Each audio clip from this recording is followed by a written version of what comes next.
Magandang araw po, welcome po sa aking channel, Love9 TV.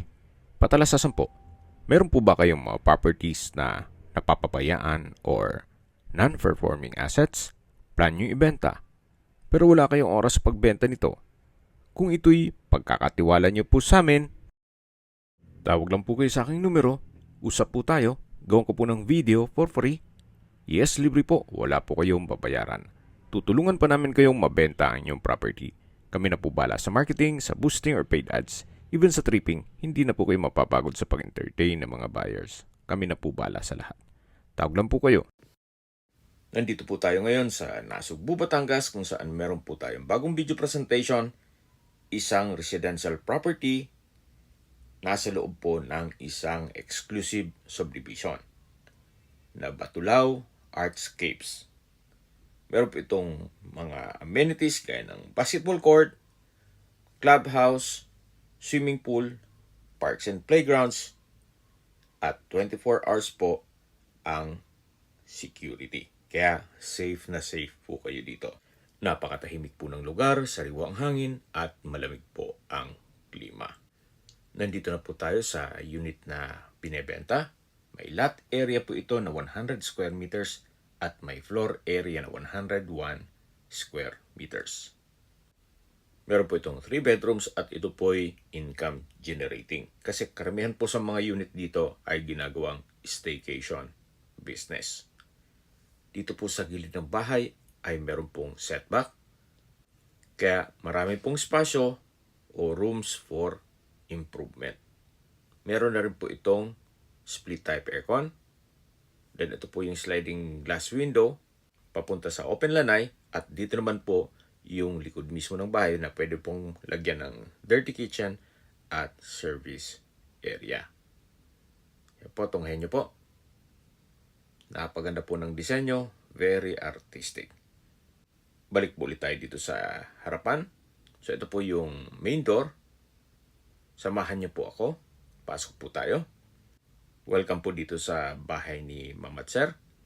Dito po sa loob ay merong maliit na billiard table. Then sa dulo naman yung dining area. Open concept lang po siya, kaya maaliwalas.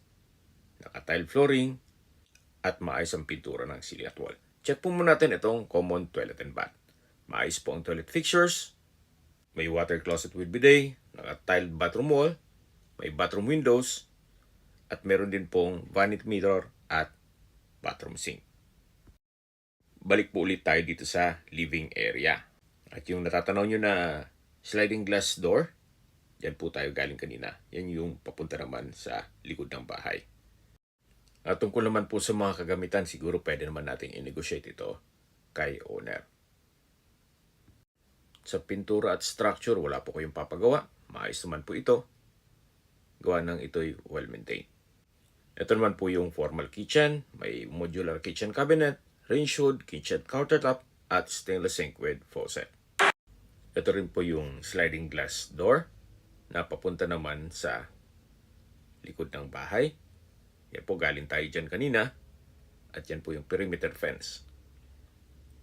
Pwede po kayong maglagay ng service area at dirty kitchen dito. So mula po dito, ito ulit yung living area. At matatanaw natin yung hagdan. Mamaya akyat tayo dyan. At yun po yung main door. At yan po yung kitchen. Ito naman po yung dining area. Then sa dulo po ay yung sliding glass window papunta sa open lanay. Meron pong breakfast nook dito sa formal kitchen. At lipat na po tayo dito sa may hagdan para check natin yung mga kwarto. Meron pa pong spasyo dito sa gilid na pwedeng gawing storage o understair storage. So akyat po tayo, samahan niyo po ako. Meron po itong staircase window hanggang dito po sa taas na nag-serve as natural sunlight at ventilation. Maayos din po ang pintura dito sa staircase wall at ito yung naka-wooden staircase. Nandito na po tayo sa second floor. Ito po yung hallway. Then matatanaw natin yung common toilet and bath. Pero check po muna natin itong master's bedroom. Meron po itong double deck, then single bed, maayos din ang pintura ng ceiling at wall. Meron pong split type aircon. Then sa dulo po ay meron pong sliding glass window na papunta sa balkonahe o terrace. Meron din po itong sariling toilet and bath na kung saan malaki po ang espasyo. May bathroom sink, vanity mirror, water closet with bidet. Meron pong dalawang bathroom window. May overhead shower. At ito'y naka-tiled bathroom wall. Labas po tayo para check natin yung ibang parte nitong kwarto. Check po natin itong sliding glass door na papunta naman po ito dito sa balkonahe. Ito po yung likod na parte ng bahay. Diyan sa baba, diyan po tayo galing kanina. Itong natatanaw yung highway, yan na po yung mula Tagaytay papuntang Nasugbo. Kaya ito po ay accessible din ng public transportation. Meron pong regular trips ng bus mula Manila papuntang Nasugbo, vice versa. Yan po, tunghayan nyo po ulit itong master's bedroom. Meron pong wardrobe o built-in cabinet. May split type aircon.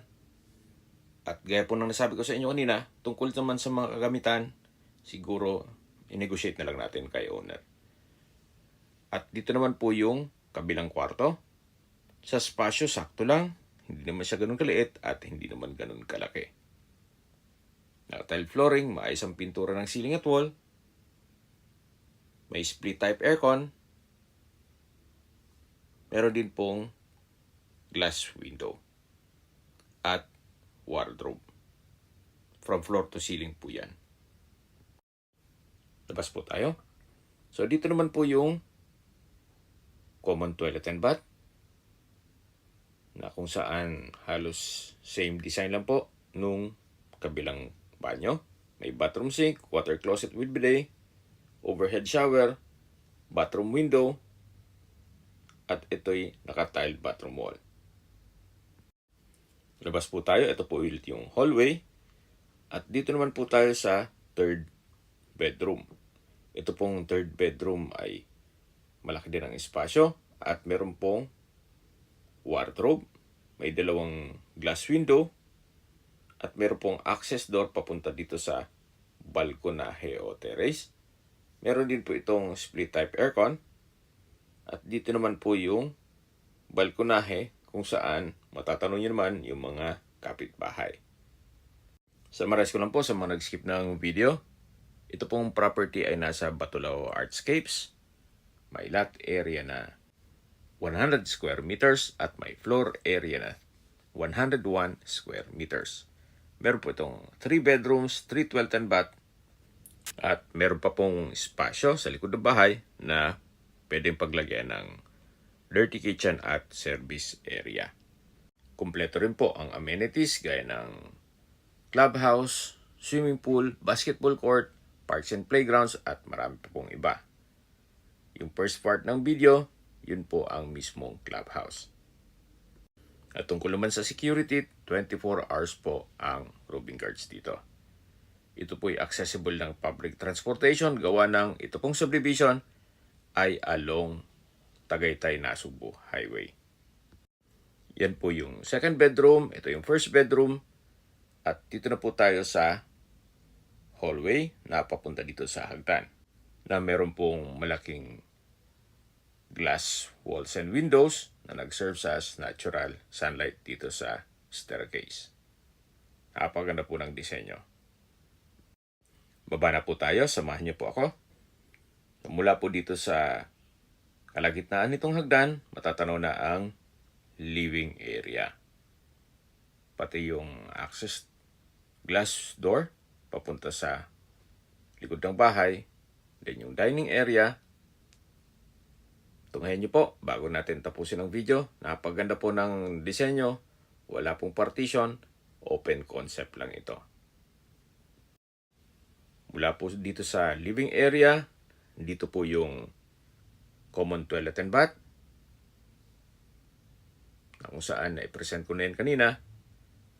Then, ito po yung main door. Paglabas nyo po ng bahay, ganito po ang magiging view na napakaliwalas. Napaganda ng community. Habang maglilibot po tayo ulit, pag-usapan na natin ang distance, location, at travel time. Kung familiar po kayo sa Welcome Arc ng Nasugbo, ang distance is 3.4 kilometers at ang travel time is 5 minutes. Mula naman po sa Twin Lakes, isa sa pasyalan sa May Tagaytay, ang distance is 5.3 kilometers at ang travel time is 8 minutes. Mula naman po sa bayan mismo ng Nasugbo, at malapit din ang mga beach resort, nandun din po ang public market, groceries, schools, banks, remittance center, church, schools, at hospital. Ang distance is 28.7 kilometers at ang travel time is 35 minutes. Yan po yung lagi kong binabagit sa aking video na dapat nyo i-consider sa paghanap ng property, yung meron pong malapit na hospital. Hindi ko naman po sinasabing sakitin kayo, yan naman po for emergency purpose lang naman. At mula naman po sa Tagaytay Rotonda, ang distance is 18.6 kilometers at ang travel time is 50 minutes.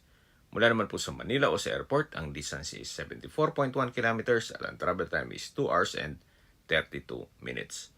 Sa presyo na po tayo, binebenta po ito ni owner sa halagang 8.5 million pesos. Kung may mga katanungan po kayo, tawag lang po kayo sa aking numero.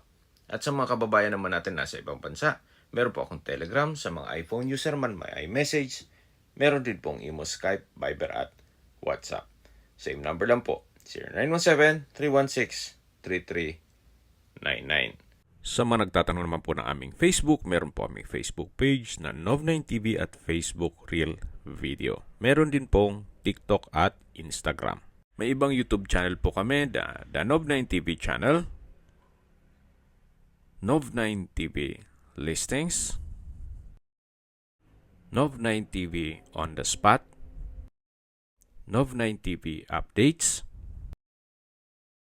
at Nov9TV House Rental. Sana po naibigyan nyo ang video presentation. Paki-like and subscribe na lang po sa aking channel para ma-update din po kayo sa aking future listings.